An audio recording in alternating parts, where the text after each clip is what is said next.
تو حضرت مولانا جو فرما رہے تھے کہ وہ ایک غریب شخص جب پہنچتا ہے کہ میں نے روزہ توڑ دیا تو اس کا کفارہ کیا ہے، رسول اکرم علیہ السلام نے ارشاد فرمایا اس کا کفارہ کیا ہے، اس کا کفارہ ہے 60 روزے رکھنا۔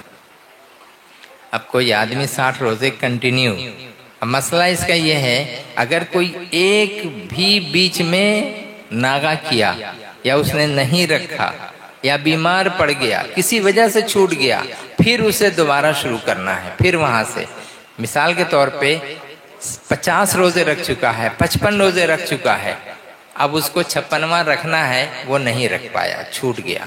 اب جو چھوٹ گیا یا توڑ دیا یا جیسے بھی جو بھی، وہاں سے پھر اب اس کا شروع ہوگا پھر 60 روزہ۔ یہ کتنا مشکل کام ہے بتائیے، اور یہ اتنا مشکل کام یہ کس لیے ہے کہ ایک روزہ اللہ کا اگر ہم نے چھوڑ دیا، جان بوجھ کر ایک روزہ بلا کسی عذر شرعی کے اگر ہم نے چھوڑا تو اللہ تبارک و تعالیٰ کی طرف سے یہ ہے کہ تمہیں 60 روزے رکھنے ہیں۔ یہ ہے اسلام کا طریقہ اور یہی ہے شریعت۔ جو لوگ ان چیزوں کو سمجھتے ہیں اور جانتے ہیں کہ نہیں حق یہی ہے اور اسلام یہی ہے اور شریعت محمدی صلی اللہ تعالیٰ علیہ وسلم یہی ہے اور یہی حق ہے، ان کے لیے یہ ساری چیزیں ہیں، یہ سارے احکام ان کے لیے۔ اور جو ان چیزوں کی خیر، ان چیزوں کی فکر نہیں کرتے، ان چیزوں کی طرف جن کا میلان نہیں ہے، جو ہنسی کھیل میں اپنا لگے ہوئے ہیں اور خوب مگن میں جو لوگ رہتے ہیں، ان کے لیے جتنی بھی نصیحت کی باتیں آ جائیں وہ سب کی سب ان کے لیے بیکار ہو جاتی ہیں۔ تو اللہ کے رسول صلی اللہ علیہ وسلم نے فرمایا، جب فرمایا کہ 60 روزے تمہیں رکھنے ہیں، تو اس شخص نے کیا کہا کہ 60 روزے تو نہیں ہوں گے، میں تو غریب آدمی ہوں، توانا بھی نہیں ہوں، مضبوط بھی نہیں ہوں، ہم سے نہیں ہوگا۔ تو اللہ کے رسول صلی اللہ علیہ وسلم نے کیا ارشاد فرمایا، بولے ٹھیک ہے تم 60 نہیں رکھ سکتے ہو، آپ لوگوں کو میں نے بہت ستایا، بہت آپ لوگوں پہ ظلم کر دیا، میں نے معاف کر دیجیے گا۔ یہ غلطی میری نہیں، سمید الصاحب کی غلطی۔ سمید الصاحب نے 7 بجے مجھ کو کال کیا، 7 بجے کال کیا، اگر وہی 1 گھنٹہ پہلے کر دیتے میں ادھر ادھر کہیں نہ کہیں سے انتظام کر لیتا۔ جو گاڑی جانے کو تھی میرے پاس وہ آخر میں جو ہے کینسل ہو گئی۔ میں نے کہا کہ چلو لگتا ہے کہ یہاں کا بھی معاملہ کینسل ہو جائے گا۔ یہ حضرت ٹھیک 7 بجے ہم کو فون کر رہے ہیں، 1 گھنٹہ پہلے ہونے سے ہو جاتا معاملہ تھا، انشاءاللہ ٹائم پہ پہنچ جاتا۔ بہرحال میں آپ لوگوں کا زیادہ وقت نہیں لوں گا، 10 منٹ، بہت زیادہ تو 10 منٹ انشاءاللہ۔ میں نے ایک آیت کریمہ والوزن یومئذ الحق فمن ثقلت موازینہ فاولئک هم المفلحون، اس کا ترجمہ میں پیش کرتا ہوں، یہی تلاوت کی ہے کہ اور وزن اس دن حق ہے۔ وزن کا مطلب جو تولا جاتا ہے، جو ہم لوگوں کے جو اعمال ہیں، اعمال کا جو ترازو ہوگا، جس میں ہمارا پتہ چلے گا کہ کتنے اعمال ہمارے ہیں اور کیسے اعمال ہیں، اچھے اعمال کتنے ہیں، برے اعمال کتنے، تو ان کا جس چیز سے پتہ چلے گا وہ وہاں پر ایک ترازو ہوگا۔ وہاں کا جو ترازو ہے، اس ترازو کا جو حال ہے وہ دوسرا ہے۔ یہاں جو چیز بھاری ہوتی ہے وہ نیچے چلی جاتی ہے، اور جس پلے میں سامان کم ہوتا ہے اور کم ہونے کی وجہ سے وہ ہلکا ہو جاتا ہے، اوپر چلا جاتا ہے۔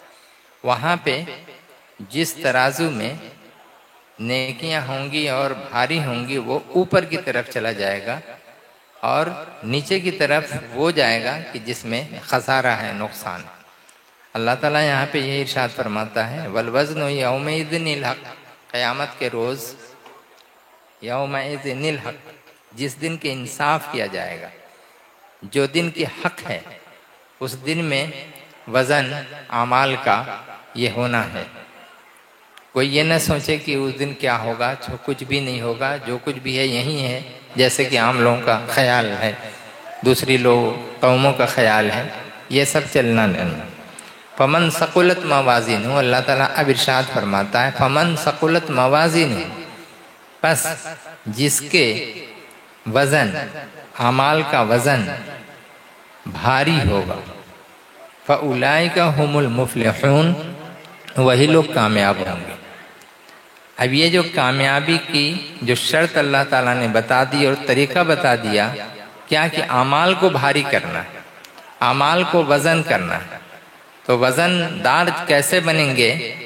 ابھی میں آتے آتے حضرت مولانا غلام سرور صاحب قبلہ کی تقریر جو میں کچھ سماعت کر رہا تھا، تو اس میں یہی ساری باتیں آ رہی تھیں، اور اس کے لیے جو وہ زور جو دے رہے تھے جن چیزوں پر، وہ یہی بتا رہے تھے کہ ہمارے لیے قیامت کے روز جو سوال جو کیا جائے گا، اور رسول پاک صلی اللہ علیہ وسلم کی جو حدیث پیش کر رہے تھے کہ ایک بھوکا غریب پہنچا اور وہ جا کر کے پوچھتا ہے اللہ کے رسول صلی اللہ علیہ وسلم کی خدمت میں کہ کچھ ہے، ہمارا ایک روزہ چھوٹ گیا ہے یا میں نے توڑ دیا ہے، اس کا کفارہ۔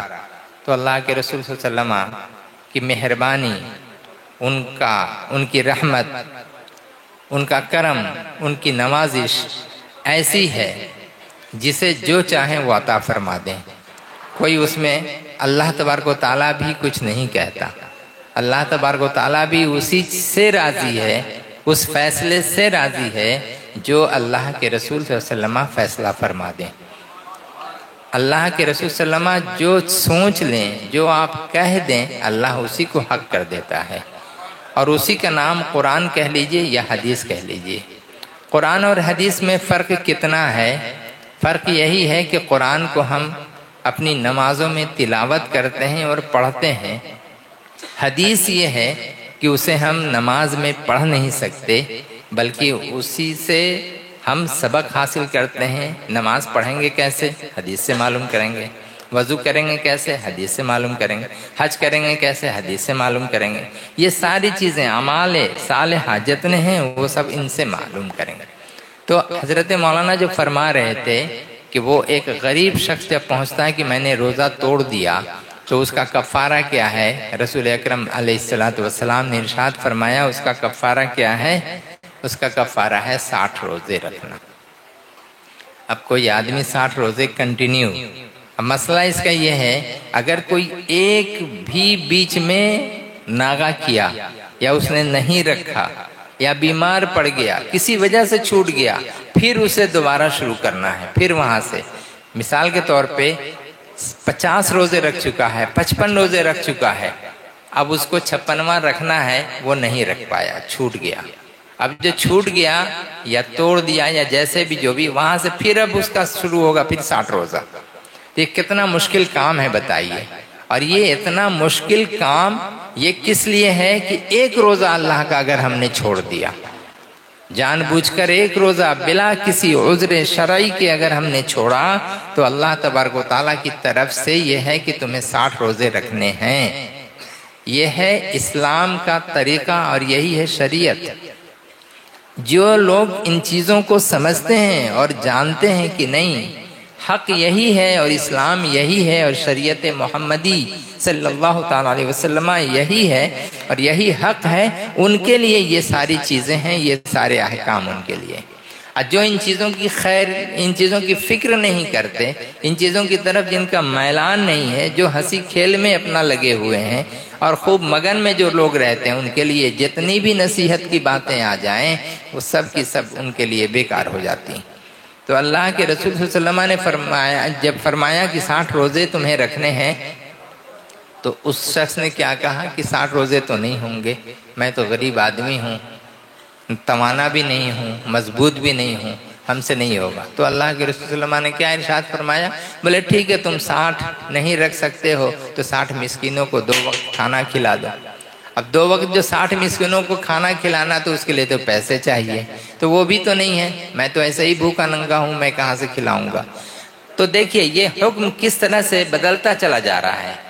جیسے جیسے وہ صحابی اپنی مجبوریوں کو بیان کرتے جا رہے ہیں، اللہ کے رسول صلی اللہ علیہ وسلم اسی انداز سے بولتے چلے جا رہے ہیں، اور ان کا جو بولنا ہے وہ فیصلہ ہے، اور وہ فیصلہ وہ اللہ تبارک و تعالیٰ کا حکم ہو رہا ہے اور وہی قرآن بنتا چلا جا رہا ہے۔ یہ کتنی اہم بات ہے۔ 60 روزوں سے پھر آگئے کہا کہ ٹھیک ہے 60 روزے نہیں رکھ سکتے ہو، 60 مسکینوں کو 2 وقت کھانا کھلا دو۔ حضرت کہہ رہے ہیں، جو صحابی ہیں کہہ رہے ہیں کہ یا رسول اللہ میں اس کی بھی طاقت نہیں رکھتا۔ بولے ٹھیک ہے، جب اس کی بھی تم طاقت نہیں رکھتے ہو، 60 مسکینوں کو نہیں کھلا سکتے ہو، تو ایک کام کرو۔ کیا بتایا حضرت؟ 60 مسکینوں کے بعد پھر کیا ہوا؟ کھانا نہیں کھلا سکتے تو کھجور۔ ہاں، اسی بیچ میں جو ہے کھجور کی ٹوکری آ گئی۔ کھجور کی جو ٹوکری آتی ہے، اب اس میں جو ہے حضرت رسول اکرم صلی اللہ تعالی علیہ وسلم نے فرمایا کیا، یہ جو ٹوکری میں جتنی کھجوریں ہیں، میں تمہیں کہتا ہوں کہ یہ لے کے جاؤ اور تمام لوگوں کو تقسیم کر دو جو غریب و مسکین ہو۔ اور غریب مسکین اگر نہ بھی ہو تو چونکہ وہ اللہ کے رسول صلی اللہ تعالی علیہ وسلم کا عطا کیا ہوا ہے، عطائے رسول ہے، وہ تبرک ہو گیا۔ تو اب اس تبرک کو تم تقسیم کرو، امیر ہوں غریب ہوں جو بھی ہوں، لیکن ان کو کچھ غریب بھی ہوں ان کو بھی تقسیم کر دو، تو یہ تمہاری طرف سے صدقہ ہو جائے گا اور وہ اس روزے کا کفارہ ہو جائے گا جو تم نے ایک روزہ توڑا ہے۔ کہاں ایک کے بدلے 60 روزے، 2 مہینے کے روزے رکھنے تھے۔ 2 مہینے سے کیا ہوا کہ پھر وہ کھانے پہ آ گیا، 60 مسکینوں کو 2 وقت کھانا کھلانا، پھر وہاں سے گھٹ کر کے کھجور آ گئی، کھجوروں کو اب تقسیم کے لیے۔ اب یہ صحابی کہتے ہیں یا رسول اللہ صلی اللہ تعالیٰ علیہ وسلم، اگر میں ان کھجوروں کو بانٹنے لگوں تو میں تو خود بھوکا رہ جاؤں گا، مجھے کیا ملے گا؟ میں تو کھا ہی نہیں پاؤں گا، میرے بال بچے بھوکے ننگے ہیں۔ تب اللہ کے رسول صلی اللہ علیہ وسلم مسکرا دیے، مسکرا کے فرما رہے ہیں ٹھیک ہے تو جا تو ہی کھا لے، اپنے بال بچوں کو کھلا دے۔ تو یہ حکم ایسا تو نہیں ہے کہ اللہ تعالیٰ سے پوچھ رہے ہیں، اللہ حضرت موسیٰ علیہ السلام کی طرح کہ جب بھی کوئی مسئلہ ہوتا جاتے طور کے پہاڑ پہ پوچھتے، پھر اللہ جب جواب دیتا پھر آ کر کے بتاتے۔ یہاں معاملہ پورا ڈائریکٹ چل رہا ہے، یہیں سے پوچھ رہے ہیں، یہیں سے بتا رہے ہیں، جو کہہ دے رہے ہیں وہی حکم خدا بندی ہو جا رہا ہے۔ تو یہ مرتبہ اور یہ عظمت اللہ کے رسول صلی اللہ تعالیٰ علیہ وسلم کو جو ملا، آج اس عظمت مصطفیٰ علیہ السلام پر ماں و شما کیا کرتے ہیں؟ قینچی چلاتے ہیں، اور کہیں کہیں زبان چلاتے ہیں، کہیں کہیں قلم چلاتے ہیں، اور ایسا گستاخ قلم چلاتے ہیں جس سے کفر آ جاتا ہے۔ اللہ تعالیٰ ان سے بچنے کی توفیق عطا فرمائے۔ اور ان چیزوں سے جب ہم پرہیز کرنے لگیں گے تو یہ پرہیز کب ہوگا؟ جب ہماری عقیدت اور محبت رسول کریم علیہ السلام کے ساتھ سچی ہوگی۔ تب ہم اوپر سے بیان کرتے چلے جائیں، جتنا بھی کہتے چلے جائیں ہم عاشق رسول ہیں، ہم جان دے دیں گے، ہم نذرانہ دے دیں گے سرکار، کچھ نہیں ہے یہ سب۔ پہلے دل کو سنبھالیے۔ سجدے میں جب جائیں تو ہمارا سر تو جھکتا ہے، کیا دل بھی جھکتا ہے؟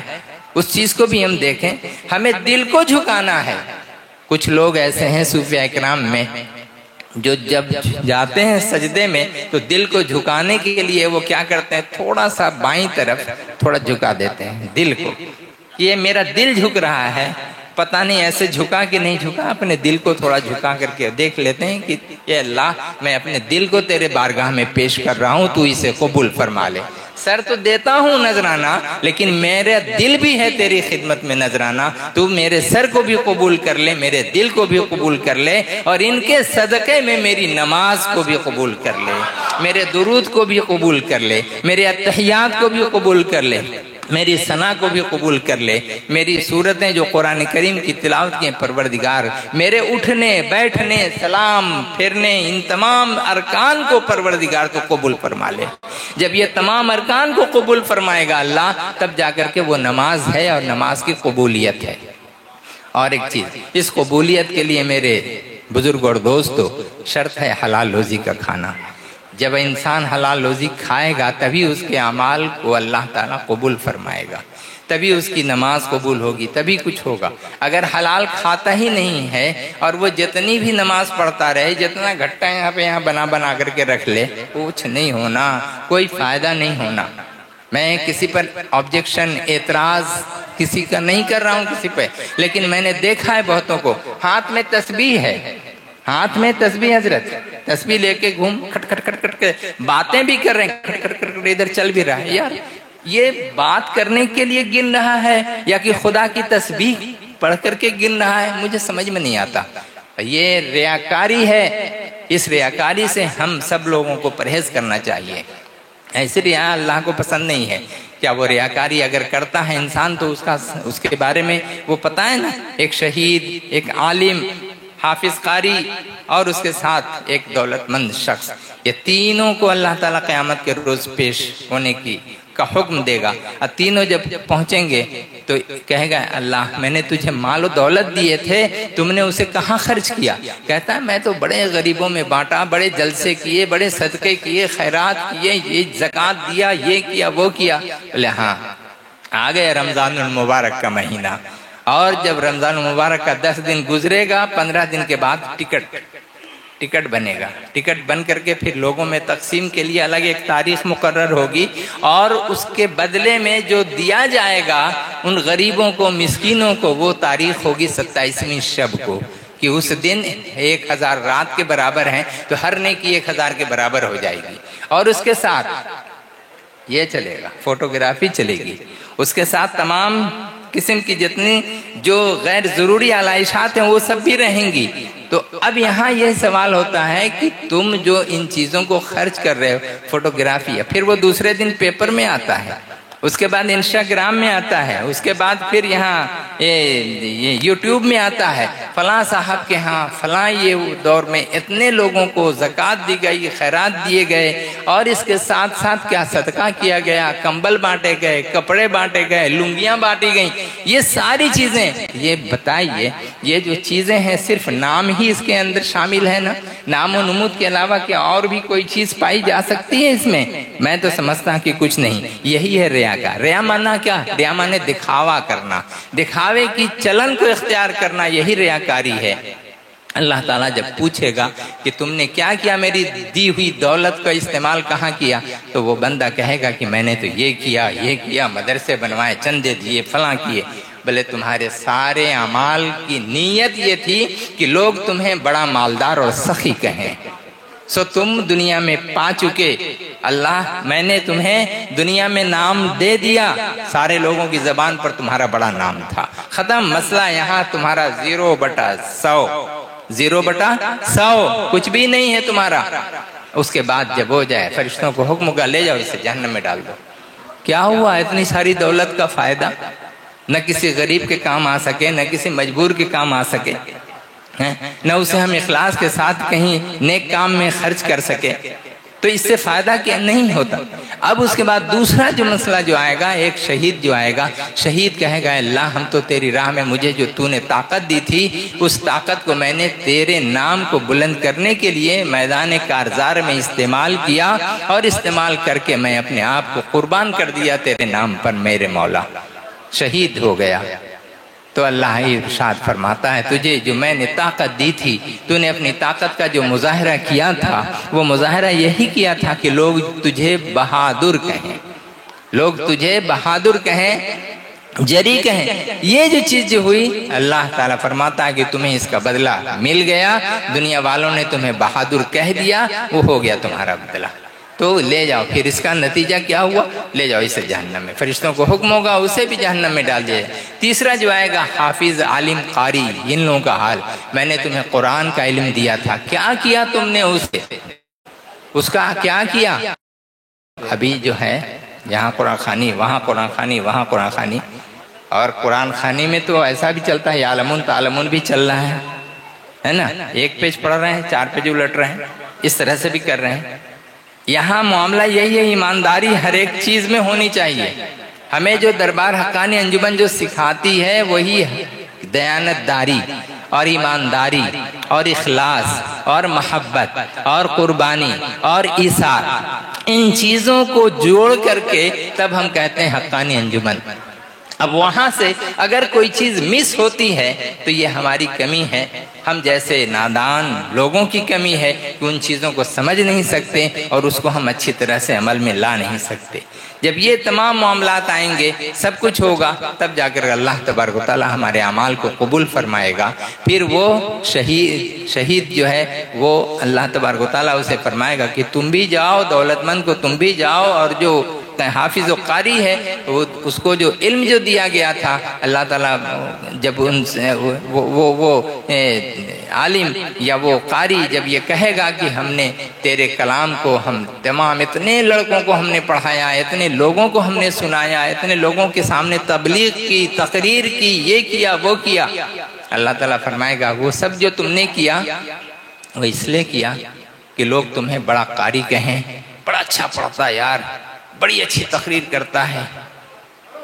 یہاں مسئلہ ہم لوگوں کا جو ہے الحمدللہ اس دربار میں خاص کر کے سوائے چندے اخلاص کے ساتھ، محبت کے ساتھ، حضرت گستاخی معاف کریں، حقیقت میں کہہ رہا ہوں یہ ہے یہ معاملہ، سوائے چندے ہم لوگوں کے کیا ہے معاملہ؟ اخلاص کے ساتھ۔ جہاں اخلاص ہوگا وہیں اللہ تبارک و تعالیٰ موجود ہے، وہیں اللہ تبارک و تعالیٰ اس عمل کو قبول فرماتا ہے، وہیں اللہ تعالیٰ اس کی ہوئی دعا کو قبول فرماتا ہے۔ جہاں اخلاص نہیں ساری عبادتیں ہماری بیکار ہو جاتی ہیں۔